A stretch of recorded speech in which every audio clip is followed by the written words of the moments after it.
نکل پئیے اکھ چاہتے سرکار کنے آگے سونا اکھ تا لا دیو سرکار نے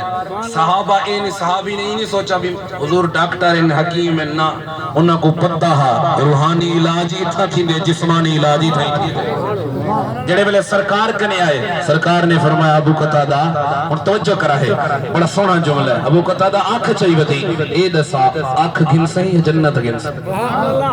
اکھ گھن سے یا جنت گھن سے سونا میں تا آیا ہم منگن اکھ تے آپ جنت دی خوشخبری دیندے بیٹھو ہووے پیر دی صحبت آلا او بھی رنگے آلا ہوندے ہووے ولی دی صحبت آلا او بھی رنگے آلا ہوندے تے اے تا سونے نبی دی صحبت چرامن والا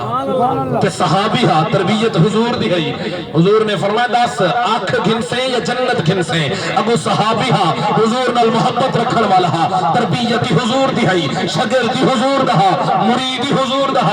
جڑے ویلے آنکھیں نا سرکار نے عرض کریں دے سونا میں آنکھ منگی ہے آپ جنت یا بشارتہ بیٹ سے دیں دو ایمیں کرو آنکھ میری مرضی تے دیو جنت اپنی مرضی تے دے چھوڑو آنکھ میری مرضی تے دے چھوڑو جنت اپنی مرضی تے دے چھوڑو سرکار نے فرمایا ابو قتادہ ٹھیک ہے اگر آنکھ گھنڑی حضور نے ایمیں آنکھ چاہیے لعاب لاتے آنکھ لا دیتی اور آنکھ دا کمال دیکھو ابو قتادہ دن جی میں عمر ودھ دی گئی ہے آنکھ دی دیدی ودھ دی گئی ہے آنکھ سرکار نے لئیے اور سرکار نے فرماتے کو جنت دی خوشخبری بھی سنا دیتی ہے اور تو تے میں مرسو مرن تے بعد قبر پہنچو پتہ چل سی جنتی یا جہنمی مرن تو بعد پتہ لگ میں نے جنتی یا جہنمی ابو قتادہ کو حضور نے نہیں فرمایا اے ابو قتادہ نام عمل ترسن پھر پتہ چلے گا کھوٹا کھرا کون ہے بعد پتہ چل سی حضور نے دنیا دیتے بیٹھے بیٹھے آنکھ بھی لا دیتی ہے تے جنت دی خوشخبری بھی سنا دیتی ہے آنکھ دا تعلق دنیا دے نالے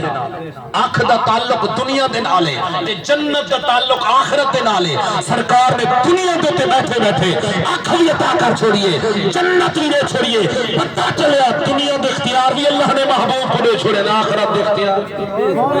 بولو نا یار آخرت دے اختیاری محبوب کو دے چھوڑے اور مختار کل بنا کے دنیا دیتے بھیجے اور قیامت والے بھی حضور دے غلام پریشان نہ ہو سن قبر چی حضور دے غلام پریشان نہ ہو سن اتھی بیڑا پار ہو سی اتھی بیڑا پار ہو سی بشارت ہے آج محبت رکھنی پوسی